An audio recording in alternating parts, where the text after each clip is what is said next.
Show me a boy without an instant noodle bowl day 1.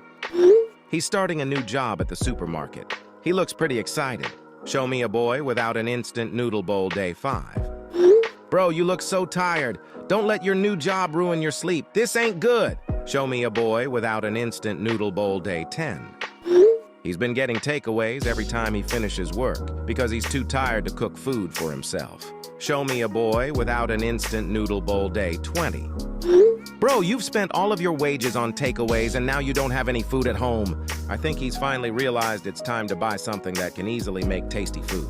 Oh my goodness, this is only 7 pounds at the moment. Look at how happy he is. Goodbye to wasting money on takeaways. Hello to fast and tasty noodles.